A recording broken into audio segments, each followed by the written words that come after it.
Right Honourable Peter Robinson to move the motion. Mr Robinson. Thank you, Mr Speaker. I beg to move the motion in my name and that of colleagues. At its very heart, this issue concerns public confidence in the administration of justice and the rule of law. It deals with the trauma of victims, and it relates to the right of this Assembly to have knowledge of matters that were within its devolved competence. The outcome of the Downey case was morally outrageous and an affront to justice. But more than that, it exposed to the full glare of public attention a scheme that had been agreed well over a decade ago between Sinn Féin and the United Kingdom Government. It was followed by outrage. That outrage, I have to say, was not manufactured or synthetic. It was real. It was an outrage felt by victims, an outrage felt by those within the political process that they had been bypassed by the British Government and by Sinn Féin. So what do we want to happen as a result of where we are now, Mr Speaker? We want to find out who knew what and when about letters being made available to on-the-runs. We want to be sure that what happened in the Downey case never happens again. We want to be sure that those who are the recipients of these letters cannot rely on them to avoid questioning or prosecution, or on the basis of information or evidence that is now or may later become available. There have been three approaches generally about this issue. The first has been an attempt to confuse. There is the claim that everyone, including the general public, knew about these secret letters and this process. Well, of course, everybody in the general public knew that they were on the runs. Everybody in the general public was well aware that Sinn Féin had been pressing the government on the issue. Everyone had been aware that Tony Blair and others had indicated there was an anomaly.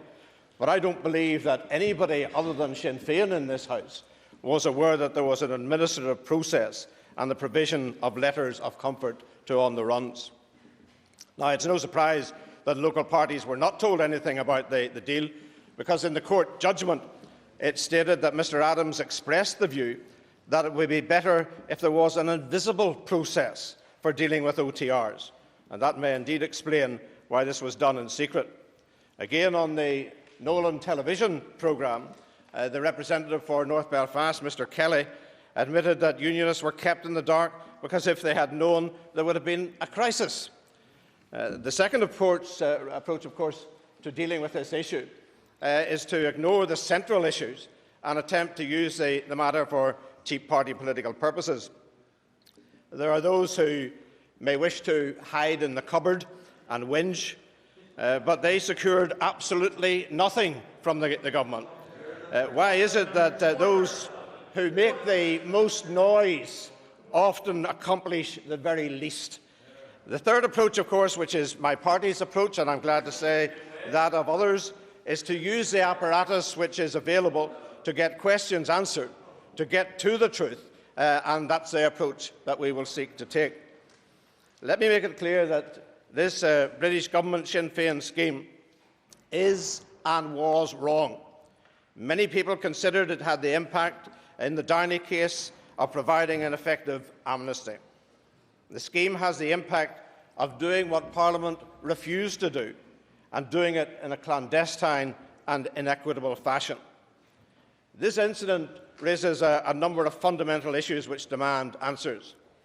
We now have a judge-led independent inquiry, and the terms of reference give the judge the role of making recommendations about any related matter that is drawn, of course, to the attention of the inquiry, and that gives each of us the opportunity to draw issues to the attention of the inquiry. It's essential that we get at the truth of all that went on in order to restore public confidence that has been so seriously damaged by this murky deal. I heard one always negative politician say it would simply be a paper exercise. Now, I would be very surprised if an inquiry into the provision of 200+ letters did not involve looking at government papers, but the terms of reference make clear that the judge has the ability to take evidence from those involved in government, the police and elsewhere, and that obviously includes victims. Contained within the judgment is also evidence that the royal prerogative has been used in a number of cases. So it would appear that some people's republicanism has its limits.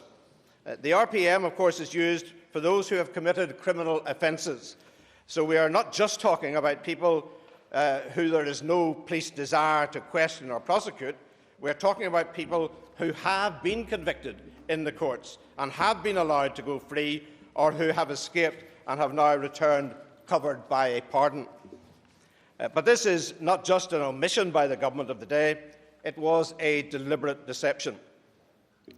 The Democratic Unionist Party made its position on OTRs clear before, during and after the St Andrews Agreement. Indeed, when there was some speculation in the media that the Blair government had given Sinn Féin some assurances on the issue, Dr Paisley wrote to the Prime Minister in the following terms: "In the past, concessions which were made to Republicans in order for them to be persuaded to meet the standards which apply to all other political parties have been destabilising to the process. I would like your reassurance that no such concessions have been made to Republicans on this occasion. In particular, you will recall from St Andrews and before the importance that we place on no measures being taken of any kind to allow OTRs to return free from the fear of arrest. At that time, you assured us that no action would be taken in this area. This is in stark contrast with the undertakings which Jerry Kelly has publicly indicated that you have given to Sinn Féin. For the avoidance of any doubt, I would be grateful if you could once again clarify the position." The answer that there were no plans to legislate and no amnesty would be introduced was a deliberate deception, a deception by omission, for the government could easily at that stage have indicated that an administrative process which included giving letters to OTRs was underway. So let me deal with the status of the letters. The public concern about the letters related to the extent that the recipients could avoid questioning or future prosecution. The inquiry must satisfy the public that never again will any individual be able to use such a letter as a get-out-of-jail card, but we must also ensure that no investigation is hindered nor questioning prevented by anything in these letters.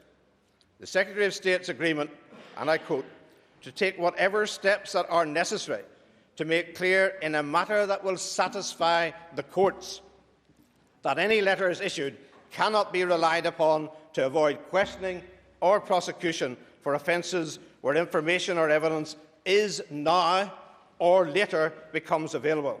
That makes it clear in all cases that the letter, and I understand that there are many variations of the OTR letter, cannot be used as a free pass. If the Secretary of State's statement is implemented, the letters cannot be relied upon to avoid justice. The letters would have no substance or status in any court in the future. If the Secretary of State's statement is not implemented, then we will be returning to these issues. The outcome of the inquiry must be to ensure that nobody can ever again evade questioning, prosecution or justice because they hold such a letter. Furthermore, we need a clear explanation as to why devolved ministers were kept in the dark about a process that was still ongoing and, as we have heard today, is still ongoing even today, after the devolution of policing and justice powers had been devolved to this Assembly. And indeed, it appears that the fag end of this process is still going on. There can be no more basic requirement for any government minister in being made aware of matters which are relating to their own individual responsibilities as ministers and collectively as an executive as ministers. The impact of the recent revelations on the Leaders' Talks process has yet to be fully assessed. However, for me, it is clear that we were kept in the dark over key issues that would have been necessary for us to be aware of during the course of those proceedings. And it is already clear that proposals that have been considered will now have to be seriously re-evaluated. Mr. Speaker, I commend the motion to the House. Hear, hear.